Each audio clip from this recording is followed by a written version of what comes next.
In today's video, we are going to show you how to void an invoice in Xero. Let's begin. Now, the first thing that you need to do is log in using your credentials. And then inside the dashboard, I want you to hover on the top menu, click Sales and click Invoices. Now find the invoice that you want to void. In my case, I am choosing this specific invoice.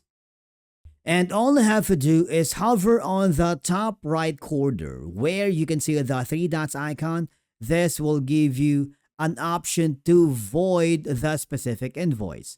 You will be prompted with a warning, and all you have to do is click the void button to confirm that you wanted to void the invoice. And that's it. The invoice will now be marked as voided. Now, Xero automatically changes the status. It remains in your records for audit purposes, but it no longer affects your accounts receivable. So it's removed financially, but still kept for tracking. Basically, it's helpful if you created an invoice by mistake or sent it to the wrong customer.